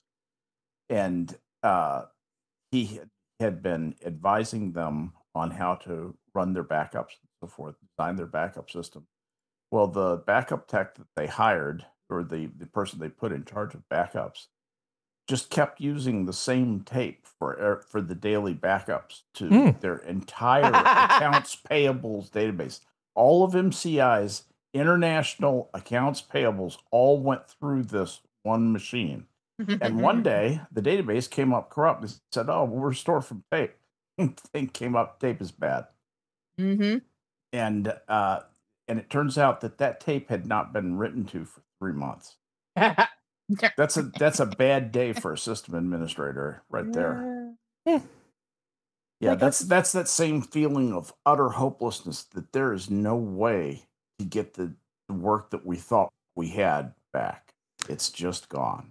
That's when you take him out behind the woodshed and shoot him. Yeah. Oh yeah, they fired him. Well, yeah. Before the morning was over. Before the morning was over, he was out the door. As he should have been. Well, and then they called me and said, Dad, did you fix it? No. Will you come over and help us? That's the sound of opportunity calling, Skep. That is exactly what that was. And I said, yep, back up the money truck. It's like, yep. Pay me 3 times my normal fee. Here we go, biznatch. Yeah. Well, I'm the only one here who doesn't have a PC, right? Well, for like a PC running Windows on physical stuff for gaming. So, but I can still appreciate this. I can live vicariously through you, my friends. Someone cooled AMD's $11,699 Threadripper Pro with a BMW M4 radiator and some fans from a Toyota Highlander. 1,200 liters per minute pump still can't match liquid nitrogen, though. This is true. Okay. Yeah, no. GeekerWan's BMW cooled Shimada Peak is overtaken in the fast lane by Uncle Tony and his LN2. So this Chad beast here decided, hey, let's just do the most ridiculous overclocking experiment ever. I think the title pretty much tells you what you need to. What happened? This. Now, yeah. Hang on. Let's see. He did it with a BMW M4 radiator and some fans, and he was putting 1,200 liters through a radiator. Mm-hmm. Yeah. You know, how does that work? If it has a pinhole leak, Skep, all you do is put a little bit of oatmeal in there. It'll fix it right up. Yeah, no problem. I mean, all of the things that people have been told to put in radiators, don't ever do that. Don't delete System 32. Don't put sawdust in your radiator. Don't put sawdust in your radiator. Don't put egg whites in your radiator. Don't do any of this. Just buy a new radiator. Right. Yeah. If you need a temporary fix and you can get your hand on a little JB Weld, hey, I'm not going to judge, but whatever. So yeah, this is a great little article. Sure, I got your liquid cooled system. I'd like to see that thing operate 1,200 liters, putting 1,200 liters through that. Well, here's a video. Yeah. He's talking in some other language there. He's talking in Chinese. Let's see. We got the Sin Bench. Let's just kill the audio here. Here he is looking at the car thinking, hey, I love the graphics. He seems like a good dude. Here, have a radiator. Okay. So they show the specs from it, but I don't think that you can see the picture that you're hoping for, Skep. Yeah, that's what I was wanting to see in operation. Yeah. There it is. It's in operation right there. Sorry to disappoint, Skep. There's only so much I can do. Anyway, this is awesome, and I love it. Yeah, I do too. This is what happens when guys have too much time on their hands. Because why not? YOLO. Look at this. So Serenity is going to disappear now. if she hasn't already. Yep, she already did. Okay, right on time. Let us see. So we did the AI thing. So remember I talked about the ship that had the gold bars in it, and we were discussing who should own it and all that sort of stuff a couple weeks ago? Yes. Okay, so I found this article. Not sure just how accurate any of this stuff is, but the record for the largest treasure of all time has been confirmed at $17.4 billion, but two countries are fighting over the rights to the discovery. Yeah, $17.4 billion. Okay. Let's see. The historic discovery of the San Jose galleon was officially set a new record for the largest treasure ever found, valued at astonishing 16 billion euros, located off the coast of Cartagena, Colombia. So this isn't off the coast of France. A Spanish warship sank in 1708 while carrying approximately 180 tons of gold and silver and precious stones from Peru. See, now that's the kind of relationship you want with the New World. Here, let's just send a big-ass boat over there, give us all the shiny stuff, and then take it home. Yeah. Profit. Yeah. Okay, the confirmation comes after years of speculation, with recent archaeological findings providing conclusive evidence of the ship's identity. However, this monumental discovery has ignited an intense diplomatic battle between Spain and Colombia over rightful ownership. I can imagine that they would both like to own this. Wouldn't you, folks? They're claiming that it has archaeological significance. Again, get one or two little representative samples, put them under plexiglass, and then put a sign behind it, and that's all you really need for the significance. I don't think that for archaeological purposes they necessarily need $17.4 billion worth of precious metal. No. I feel like you could tell the story for maybe a few million, don't you? Here's the thing about the galleons that took gold from Central America and South America, especially in Mexico, back to Spain. That was a routine thing for a very long time. This one, and there were a couple of other ones that sank with a whole bunch of gold. They were just guys doing their job. They were just doing their normal thing. This was a normal thing to make runs to the New World and haul gold back to Europe, specifically most often to Spain and Portugal. I'm noticing we have more people in the chat. You know, I didn't even pull up the. I did greet people in your absence, though. I did a terrible job of it. Sorry about that. No, it's okay. We were actually hoping you were taking a nap, but yeah, that's a big old pile of precious metals. That is a big old pile. And you can tell this is a really well-made web page because the CSS is leaking through into the body of the thing. It was outstanding. Looking into that thing. Yeah. This little style sheet work there. Yeah, good times. Well, anyway, I hope they have fun fighting it over this giant pile of gold and silver. Okay. Geode sent me a thing. When did that go down? I'm just curious. When did does it say when that 1708. 1708. I feel like whatever statute of limitations or time to claim or whatever has passed. Yeah, whoever found it, I think it should just be a free for all. It's like, hey, you got some diving gear, just show up, grab some gold. First come, first served. That's late in the trade because that was just about over by the mid 1800s. Wouldn't that be a great TV show though?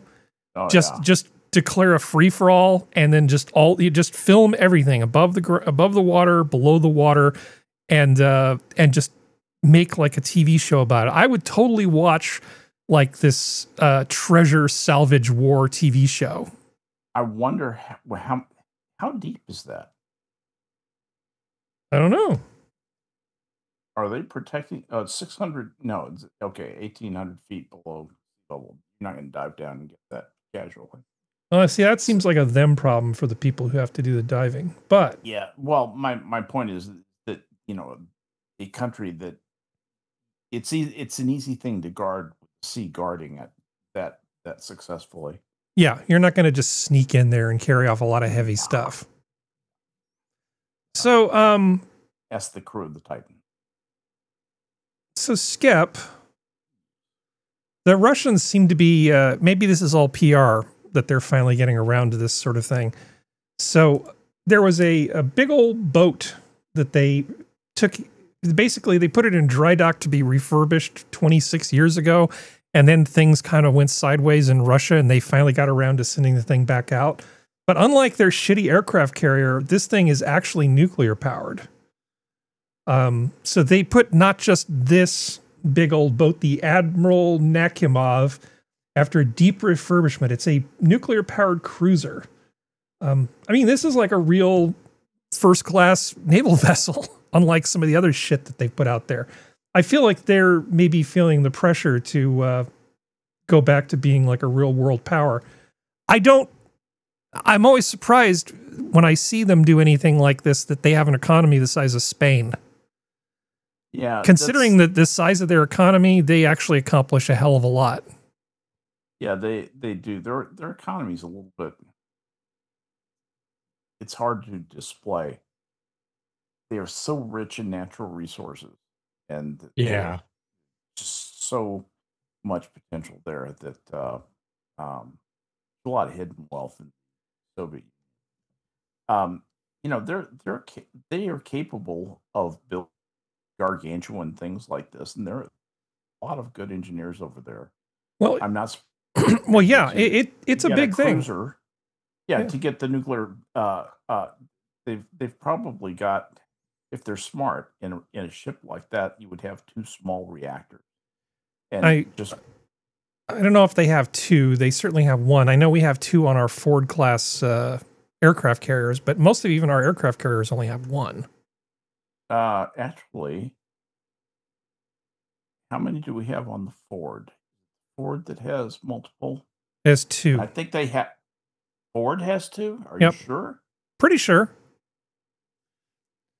But this Kirov class cruiser, by far the largest surface combatant serving anywhere in the world at 28,000 tons. They are comparable in size to Japan's Izumo class aircraft carriers and over 3 times the size of the Arleigh Burke class destroyers. Yeah. Well, yeah, big old, Arleigh Burke is a small. Yeah, it is. Destroyer. The Admiral Nakhimov will have more firepower than any other surface combatant ship in the world. I mean, they're dick riding for Russia here, and integrates a total of 176 launch cells with high diameter missiles, including 96 cells for surface to air, from a navalized variant of the S-400 air defense system. Yada yada yada. It's got a bunch of missiles, and it's big, and it's nuclear powered. How many reactors do you think the USS Enterprise had? I don't know. 8. That's a lot. But they also might be smaller. They were. Yeah. Yeah. And the 2, or the Enterprise was a revolutionary design to put in 8 reactors the way they did. And they really sort of functioned like 2 reactors, but that's a longer story. Yeah, I was thinking that it was the Enterprise that had 8, and I thought most of them had at least 2. Well, I know the Ford has more power than any of the other ones because it's designed to have, it needs it to basically run the catapult. Yes. The catapult system is, it's an EM catapult system instead of a steam powered. They also wanted to make it faster than the Enterprise. The Enterprise was for many years, even after they built larger carriers, still the fastest.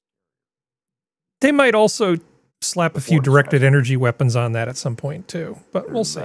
There's that possibility. So the Russians have also commissioned a new nuclear submarine, the Bore A-class strategic submarine, and it's capable of carrying 160 warheads in its ICBMs, and it's 16 ICBMs. This is like real big boy country Navy stuff. Mm-hmm. They're starting to get good at making their submarines. Their submarines don't kill as many people as they used to. that really was a problem. I mean, they only required 10 years of service in the Soviet submarine Navy, and you could retire for the rest of your life. Because you won the lottery and didn't die. All right, it's a bingo. Yeah. Big chance of dying. Good chance of dying. There were guys who knew that they were getting too much radiation, and they just worked through it because you got to get the job done. Yeah, just walk it off. Yeah, right. That's the truth. It's like God's honest truth. Well, you know, when we have like one person die from radiation in a military activity, it becomes news. Around here, they lose whole boatloads of people. Yep. Yeah. Anyway, their record with nuclear power is not great. No. And no. The record with aircraft carriers and ships generally is bad. Some fun reading about the Russian Navy around the turn of the century, the turn of the 19th to the 20th century I'm talking about. And it's great hearing about just what the effect of vodka was on that nation and specifically the Navy. Vodka almost ended Russia. Russia was almost not a country because of vodka. It was really flying apart in the early part of the 20th century. Mm. Russia was just barely staying together when Lenin took it over. Still not an excuse. So, speaking of Communism still sucks. So, you know, after the whole thing with tickling the dragon and all that sort of stuff that we were doing. So there's another story, which I don't think we covered it. I have this in my notes. The Idaho Falls thing. Essentially, the Army thought, hey, can we build tiny nuclear reactors for our military installations? You know, just a little one. How's that going to work? So they put an experimental reactor in the middle of Idaho Falls, well, out in the woods, basically. And it went about as well as you'd expect with a bunch of very junior people working long hours and rotating in the middle of nowhere. Was that the one that killed a guy? Yeah. Yeah. I mean, it's news because it killed like one guy. I remember. And what did he got a radiation exposure from? How did the story go? Okay, so it says here, on the night of January 3rd, SL-1 was being brought back to life after a long Christmas and New Year shutdown. 3 young men, Army Specialist Richard McKinley and John Burns, alongside Navy electrician Richard Legg, were responsible for the startup. None of them were above the age of 30. These are just kids, basically. Yep. So while it may seem strange that such an important responsibility would fall on these young soldiers, it has been argued that while the whole purpose of SL-1 was low maintenance with small military non-specialist crews. So essentially they're thinking these are the kinds of guys who are going to run this thing out in the field. Let's do our testing with them. Following the event, let's see. The event, I was trying to see where the technical part is here. Sorry. Why did the explosion happen? The quest for simplistic operation meant the reactor design contained only 5 operational control rods, with the center control rod possessing the power to shut down or start up the reactor independently. Great design.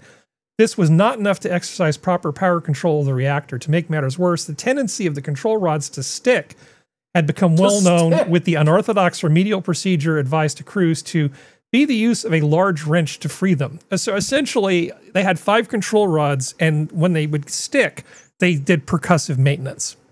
Yes, exactly. They beat on them until they twisted down again.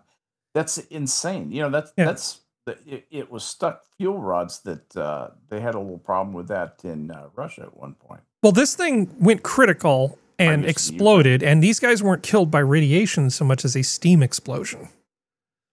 That's what it was. Yeah, it blew. Right. It just went. Yeah, it just launched these poor guys. Let's just take a bunch of 30-year-old grunts and give them a spanner and tell them to go run a reactor on their own in the middle of Idaho Falls, because reasons. But this is nothing. This wouldn't even make news in Russia. This is nothing. No, well, it wouldn't even be admitted to have occurred. Not even worth a memo.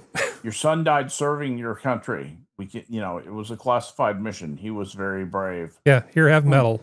Goodbye. So, yeah. The party appreciates their sacrifice. Here is medal. Okay, so let's see. We did the T app. We did that Bay Area trader. Oh, the whole thing about the LA wildfires is still going on because people are still talking about it. And 6 months later, nobody's done a damn thing. So they're saying, why it's taking LA so long to rebuild after the wildfires?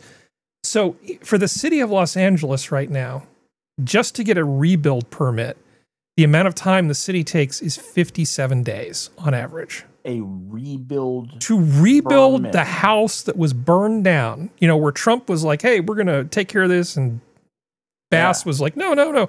We're going to, you'll see just how fast we are, right? Yeah. We'll see just how much the city of LA cares about these people. You won't even believe Streamline. The president doesn't need to say any of these things, right? No. 57 days is the average amount of time just to get the permit to get started on rebuilding this thing. And if you're in the county of Los Angeles, it's even longer. It's such a mess. What is LA gonna do? I'm sorry? What is LA gonna do? Well, see, LA doesn't care about the people who live there. They care about being seen as caring about the people who live there. Well, but ultimately, these bureaucrats, they don't care. They like having their jobs, and they really like having the power to tell other people how to live their lives. Exactly. And it is so irritating to see her sit there and lie to her constituency, saying she's going to do something. She hasn't done shit for them. Not only that, she resents a lot of the people, I believe, who elected her. Well, you know, she is a Marxist, so forget that. So I have a little clip. So Adam Carolla, you know, who lives there, and he's not really right-wing. He's just sort of based in a good way. Like, he's grounded in reality for the most part. Yeah, like and I think he's a pretty honest guy.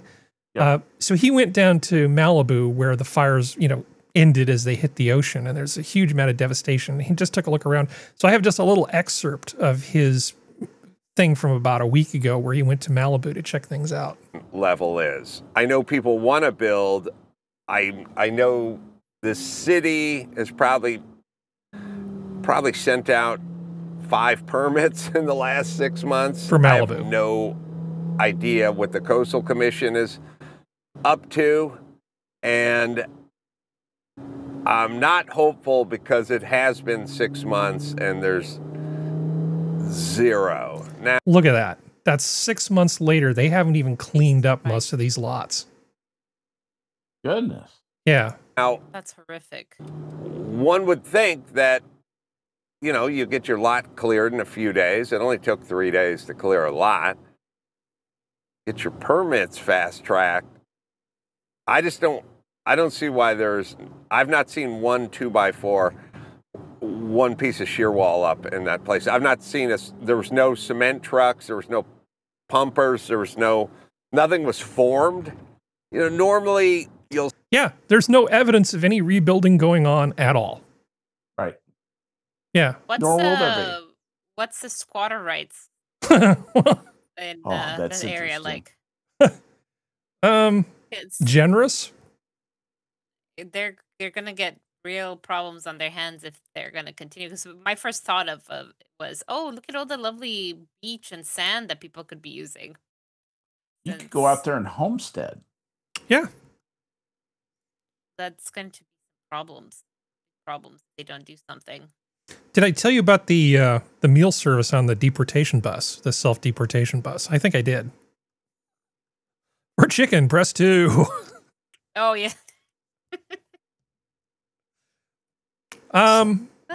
Yeah, no, it's just absolutely ridiculous. You can't build anything in California because of the local people. So here's now, I have mixed feelings about this because A, I don't want to see the thing that's going to be built. Okay, so what they're doing is they're taking the campus of Sunset Magazine, sort of the spiritual nexus of mid-century modern Western living was Sunset Magazine back in the day. Mm-hmm. And they're trying to turn it into a historical site. Currently, it's being used as one of those pay your money and you get to come work here, work share type things. I think, and if you want to use it every day, it's $700. I'm actually kind of tempted to go pay them the $80 to just go work there for a day, just for the hell of it, because it's just kind of a cool thing. I was looking through this, but they're going to make this into a historical site. Like, for instance, I was looking around and I wasn't actually sure. I have a bunch of these chairs, by the way, Skep. I didn't think they were particularly mid-century modern, but apparently they are. Because what they want to build is 3 towers with 100 and something low-income housing things and just plop it right in the middle of a residential area of Menlo Park. No. and they'll put like, you know, some shitty businesses in the bottom, and it's going to be a complete nightmare because it's out off near Willow Road in Menlo Park. In Menlo Park. This is going to be the biggest Charlie Foxtrot you can possibly imagine. Yep. This will be a cluster. Yeah, it's going to be pretty terrible. So I mean, yes, it is architecturally significant. It is actually still being used for something, but a developer can make so much money by just bulldozing it and putting something up. So on the one hand, I really don't want to see this built. On the other hand, the developer has the rights to sort of put this thing up, and you can just throw objections like, hey, is this historically relevant? Okay, no more towers. Right. And so I have to be, if I'm going to be intellectually consistent about this, I can't complain about how we can't build anything and then simultaneously be in favor of not building something. Well, so I'm a little conflicted. Look at that room. The resolution to your conflict is that there is something different about the two different things that you're trying to resolve, and that within that difference is the answer to your question. You know, there are things that about one scenario that make it different from the other that are important. Therefore, your reaction to it is different. It's not inconsistent at all. It's just more nuanced. I think you're getting far away from your mic again. You get comfortable and then we can't hear you. Yeah, that's it. I slump back. Look at all these nice ladies holding red Solo cups, having fun outside. God, I kind of miss these days. You know the little ridges on those red beer cups? The Solo cups, yeah. Those are ounce markers. Oh. For 4, 8, 12, and 16 and 18 ounces. And actually, those are 18-ounce cups if you fill them to the brim. Most of them.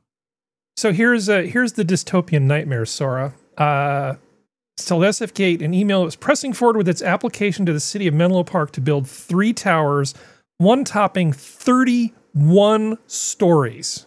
That's what you need. We're talking about an area of 1-story single-family homes.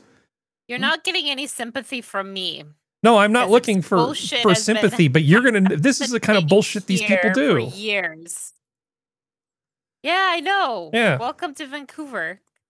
Yeah, they destroy everything. They've taken all the greenery. Oh, yeah, that's beautiful. And they're putting this, except they're wanting to put 45 stories in single-family home neighborhoods here, and that's being minimalist.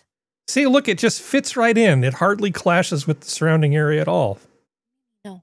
The tenants can shoot at the suburbanites from the raised towers. It's perfect. It's good shooting.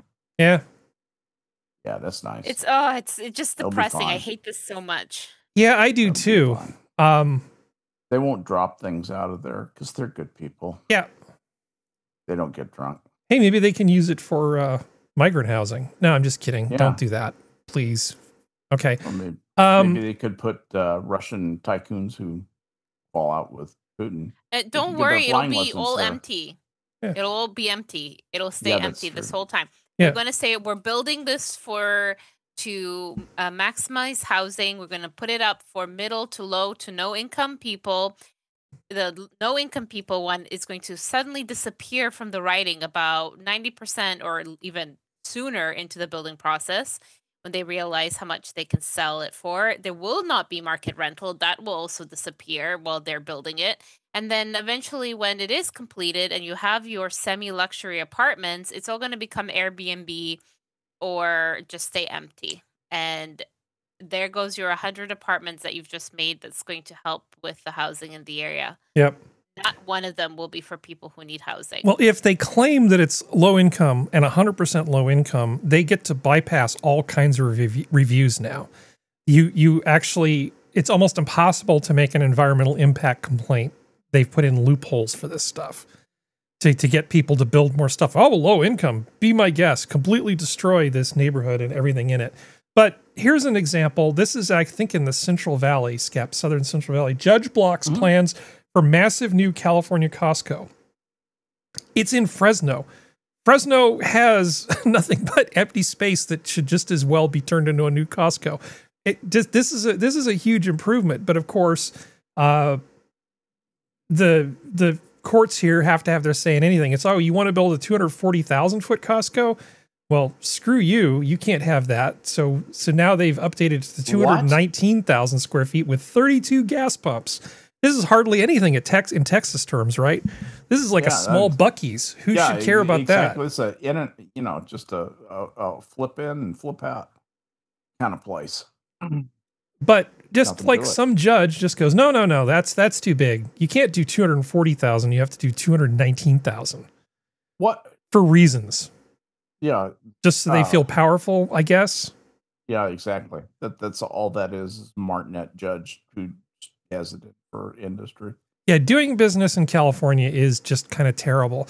Now, this one sort of surprised me. I don't know how many people follow the wine business, but beer and wine, since the pandemic, have really taken a hit. I mean, they had a huge boom during the pandemic, but a lot of people have really been shying away from consuming beer and wine in the U.S. to the level that they used to. It's bad enough at this point that Gallo, of all things, one of the huge wine things that's been around forever. Even Gallo they've never laid off a single employee. That they said that for years, that they'd never laid anybody off. But they're having a round of layoffs at Gallo, and they're closing down this one facility that has 47 jobs. Now, this could just be consolidation, but no, everybody, all of the wine producers are seeing like this huge downturn. Gallo is the shit that I told you that a number of people in my family are not fancy, and that my dad used to put a beer mug in the freezer, get it cold, and then he'd put Gallo Hardy Burgundy in it and then drink it because he was a classy dude. Gallo Hardy Burgundy beat Stag's Leap in a blind taste test. Don't ever forget that. Gallo is totally capable of making good wine. Well, the Hardy Burgundy with the screw on top. Plastic screw on kidding. Top. Yeah. Yes. Was famously, and it's why they don't do blind tastings at the big Société thing in Paris anymore, because Gallo Hardy Burgundy was one of the controls, and it came in first. That must have they fucking freaked out. I mean, basically, it's an inexpensive blended red wine. Yeah. So it's like a little bit of Cabernet, a little bit of, a little bit of this, a little bit of that. And it has to be at least 51% Burgundy. Right. And it's call it soft Burgundy. It's perfectly serviceable. We're not talking about Thunderbird where you get the headache as the the first sip goes down your throat. This is actual wine. This is actual wine. And people would back in the 70s, people would drink stuff like this. And there was no shame. There's no shame, no stigma. This is just like red table wine. That was my Van Ordinaire. I had Gallo Hardy Burgundy all the time because I thought it was great wine. And I had been drinking wine since the 3rd grade. Well, when we were talking about the whole kids and porn thing, I was almost going to mention alcohol. If you hide stuff from kids, they just become unprepared to deal with it. We all know about the kind of people who grew up very sheltered and then went off to college and went completely off the rails in one way or another, whether it's sex or food or whatever it was, right? They would just get into all kinds of trouble. Yeah. So it's definitely a thing that happens to a lot of people. So I think that, like, if you want to have a little bit of alcohol with your family, no problem. My family had a very European attitude about such things. Yes. It just really, and I think that's why I have kind of a healthy attitude about this stuff. And I think the same thing goes for a lot of the sexuality stuff. I mean, you shouldn't be teaching weird shit to kindergartners. That's completely wrong.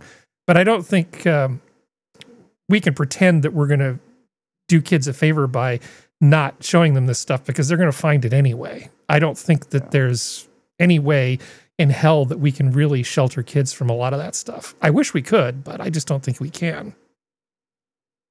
I'm having a very laissez-faire attitude, but my reason is that you need to kind of inoculate kids to things that are going to get them in trouble later.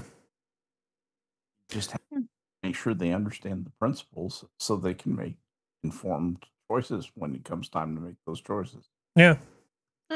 Well, it's like anything. It's being clear with kids because, like, I don't drink alcohol. Want to know why? Because there's a history of alcoholism on both sides of my family. I'm not taking that chance. Yeah, smart. But my family, but my mother and my grandfather, they didn't tell me to scare me. They told me to be aware. They're like, hey, there's a history of alcoholism in the family. There's also a history of drug use. You may have a lower tolerance or even a higher tolerance. They're like, because we don't know, to it. Just be aware and try not to do anything too stupid. And that was basically what it was. Mm-hmm. Fair enough. So you missed the story about the AI that deleted like a whole company's basically everything. I was here for that. Oh, you were there for that one. Okay. Yep, I was here for that. There's a thing I was thinking about showing you, but it's just it's a little too cringy. So I'm gonna imagine that you're not going to enjoy this. So Geodes sent me this. So the funny gym shirts. So hell yeah. Yeah. So you can get the stuff. If you can bench 225, no human rights for you, Thomas Jefferson. Or if you can't bench 225, yeah. I kind of like these things. Let's see. Not diagnosed, but something is wrong. Happy smiley. Dude, I love cringy t-shirts. I love them. They're great. What's the I heard a pop say? Let's finish the set anyway. Yeah, I heard a pop. Let's finish the set anyway. Yeah, just L5. It's fine. Yeah, fine. God, that's the truth. All the groceries must go in one trip. I feel that one in my soul. Well, I mean, absolutely. Yes. No one will love you with those small calves, Mother Teresa. That's wonderful. Yeah. Don't forget, everybody, leg day. For the love of God, leg day. So I who can. I actually was going to counter this with my own submission. So which are these shirts that are sort of pun intended. Oh, yes. So you can get a shirt that says great tits. I have a shirt that's kind of like that. It's a bunch of birds, and it's all like the birds that are called tits, and it just says tits at the top. That's all it says. I have one that says the boobies. honkers one. Yeah, I have the honkers are my favorite. I love the honkers. I have the Hooters one. I have the I have a bunch of them. And it's a bunch of different birds, and it has all their names underneath of them. Nice. This way you can go, no, it's not that. It's this. So the lady who makes these, who founded this company and makes these, put out a little short talking about rating her shirts for inappropriateness. Rating how inappropriate my bird shirts are. Honkers is a 4 out of 10. Everyone who sees this one laughs, and I've never noticed anyone getting, like, really offended by it. Tits is an 8 out of 10, which in my opinion is the perfect amount. Birders automatically think this one is hilarious, but not everyone gets the joke, and I have to explain it. I think everybody gets the joke. Some people just pretend not to get the joke. Yeah, exactly. They want to show their virtue by being outraged. I'm going to press X to doubt. Well, no, because a lot of people don't understand that there is a class of birds that are called tits. Well, humanity was a mistake, so I appreciate that. Yeah. That being said, great tits gets a 10 out of 10. I don't have a scientific explanation for this one, but it does feel correct. Boobies is a 2 out of 10. No one's ever been offended by a blue one. Nobody's ever offended by a blue-footed booby. That's excellent. Boobies. It's so cute. I want the boobies. I want that one. Blue-footed booby. Yeah. And if you have... I love the blue-footed boobies because they do the little foot. I love Hubbers as a 9. It gets a 9 because maybe 30% of people understand the joke. No, 90% of people understand the joke. Okay, 90%. People like but if more people did understand it, it would be a 20. I don't spit, I swallow. Damn right, that's so good. Maybe 1,000. Can it be quantified? I cannot believe that you guys buy this and wear it. That's always what you want to hear from somebody who makes a product. Why are you buying my product? And then wearing it in public. I love the fact that they're embroidered, though. That's the thing that makes it awesome. It's not applique. Yeah, it's very nice. Respect. Yeah. That's quality. And the cost is, it was pretty decent, actually. For machine embroidery, and it's punny, hell yeah. Yeah. Yeah. Yeah, I'm kind of with you there. So we also have this one, which is titled "A Police Chase That Deserves an Oscar." It really needs yakety sax playing on it. There's this guy on this little scooter and the police are chasing after him through like this area. It's like, because that's clearly not a path where the car is supposed to go. So he's like, oh, I'll go into this parking lot. Nope. Hit is authorized. And then he just goes back. So the cop realizes this isn't going to work. So he starts chasing him. Hey, Harry. Yeah. Can you do a favor for the people in chat, considering they all say they love the shirts? Do you have a link to the store and can you put it in chat? Yeah, I do have a link to the store. Let's see if I can do this competently. Because like Johnny and Blue Eyed Scream have both said, Johnny said his Muay Thai group would love them, and Blue Eyed's like, oh, I love these. So it's like, let's get this bitch some business. Yeah. There you go. The bitch with the boobies. Bitch with the boobies. Sometimes blue. Damn right. Let's kill that sound because it's annoying. So this cop's chasing after this guy, and it's just not happening. You just wonder at this point how long the cop's going to go before he gives up and just goes, defeated. This is amazing. I love it. Yeah. Let him go. If there was ever a need for less than lethal force, that would be it. No, I'm just kidding. Why did you just shoot him? Screw it. Yeah. It's probably a country where they can't have guns. Even the cops. True. The cops in Britain don't have guns. Yeah. So you remember the queen of shitty robots, Simone Gertz, I guess her name is? I think I might have made the most. She has a new product now too. It's a hat, but it's basically all hook and loop fastener on the outside. So you could just put all your stuff on top of your hat, depending on what it is you're doing. I love Simone. Yeah. Here. Good for any activity. You can just mount all your shit on there, because why not? And you can actually buy this product. It's a hat with just hook and loop fastener, because I think very smart. Skep and I both would probably wear such a thing, because I've seen things that go around your wrist that are designed for holding this. Right. They'll usually have like a magnetic section, and then the rest of it's hook and loop. Say the little magnetic strip on it. Yep. Yeah. But why encumber your wrists with things like that when you can buy Simone's hat? Yeah. And besides, I kind of like it. Yeah, I like it. I think you could definitely get that hat. Yeah. Oh, why not? Why not? I like a good hat. It's just when you're doing stuff like plumbing and stuff, it's good to be able to just reach up and grab the little things that you need. I was thinking this would be great for like this would be great for like a kindergarten teacher.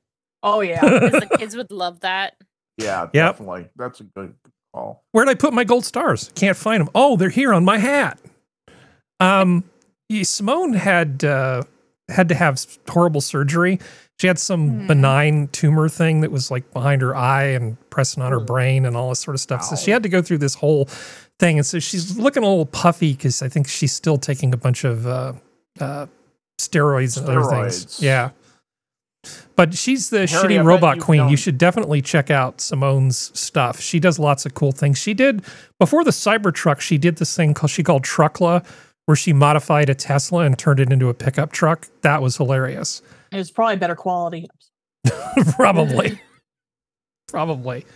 Let's see. Are there any other palette cleansers? I can't remember. Skep, do you like Scriabin? Scriabin? Yeah, mom used to play a lot of Scriabin. Okay. What?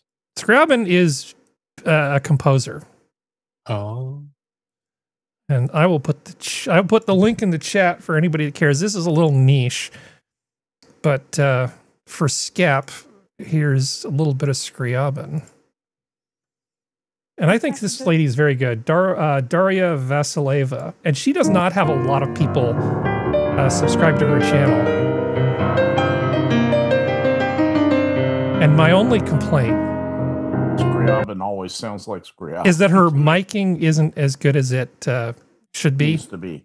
Yeah, but she's actually got a really great channel, and if you like classical music, piano stuff, she also did something a little more accessible, Liebestrom by Liszt.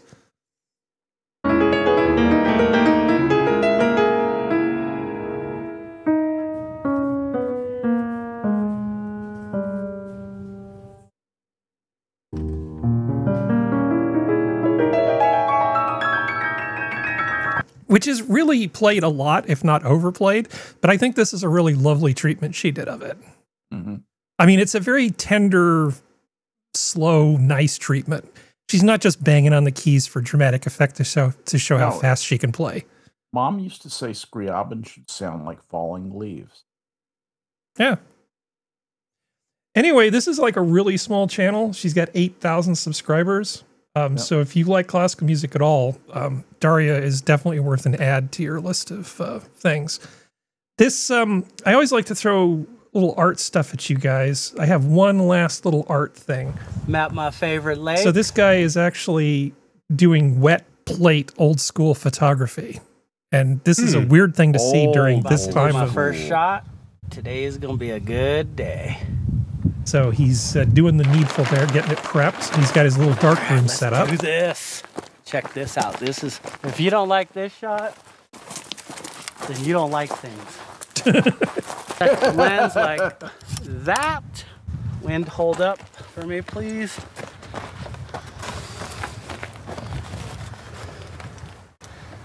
Okay. Yeah. 3 seconds. 1 second exposure. 2, 3. Yeah. That was good. Yeah. I think the wind was conspiring to help me out. I mean, this is how photography used to be done. You'd have to schlep this stuff into the wilderness. Yeah, where do you see dead Matthew trees Brady. in the middle of a lake? No iPhone.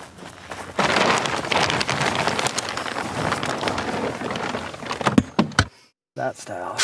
Open up my... And he's actually got to hit it holder, with developer flop and the fixer plate, and all that sort of stuff. Get it, drop it in here like this. And we hope we see something. Okay, I see a mountain. The magic. Oh, I see some trees. The magic happens. Okay, watch the magic happen. Look at this magic. 5, 4, 3, 2, magic. Yeah, I got it first try, and I'm so stoked. Look at the old trees in the middle of the lake and the water and the reflection. I'm sorry, but that's really cool. That is so cool. I am absolutely... There's so many things you can do with like different silver compounds and platinum compounds. There's so many different types of photoreactive salts that you can use. If you get into this as an art form, there's just a lot of science and technique mixed with art. I think it's very cool. But all those molecules, those atoms around, the gold, mercury, platinum. When you start making compounds with those, they're those compounds have very interesting characters. I'll just leave it there. So the thing that I'm not going to show you, unless you ask me to show you, is this thing called Slobcore Kitchen. Have you guys heard of Slobcore? No. No. I used to inspect kitchens aboard ships for spick and spanity. Am I going to be offended by Well, this? it's sort of like the Trailer Park Boys when they had Dirty Burger, and it's just weird shirtless guys cooking in messy kitchens and stuff. I'm not a fan of this. I don't think Slobcore is the good core. No. These guys not fry anything. You can't go shirtless in a kitchen if you fry things. Well, I mean, yes, but Serenity and Sora are my experts on the different cores. So I have no idea what you're talking about. But you're not up for Slobcore, right? If it's like making a mess and no, it's not like people making a mess with food. It's just that the guy's a mess and his kitchen's a mess. It's all just kind of gross and disgusting. God. Yeah. Yeah, no. We're going to skip that. I hate those people. Yeah. Okay. So no Slobcore. That's good. I don't think there's anything else that we have to talk about tonight. I think we've done our 2 hours, right? We have. I'm looking at Slobcore images. I'm glad you didn't show that. Yeah. I don't think it's good for anybody. But, it'll keep me from wanting a midnight snack. Listen to some Scriabin. The thing is, I'm still not sure I like Scriabin. I know that makes me a bit of a Luddite, but I try to like Scriabin, and I know I'm supposed to like it, but it's like I just go, I'd just rather listen to something else. What a lot of people do, Harry, and I confess to be a little bit of this, is I admire it for the music's complexity, but I don't really think it's very pretty. it doesn't captivate me. Grabbing doesn't captivate me. But that list piece was actually quite lovely. I was just going to say, list is one who captivated. I was just going to offer that as an example. Yeah. You know, any number of pieces by Scarlatti or Scarlatti was a little less cluttered than Scriabin, I think. So just so we don't end on too highbrow a note, I'm going to play this again. Treat themselves. We're joined now by the Oracle on everything, Kitty Flanagan. Now, Kitty, should I be worried about my job? Well, if you keep calling me Clitty, you should, yeah. I love that so much. He just showed so much aplomb. Yeah. Yeah. So I think we're going to call it. So this has been our Minions of the Zoo for Saturday. Thank you, panel. Thank you, chat. The zoo is closed. Good night.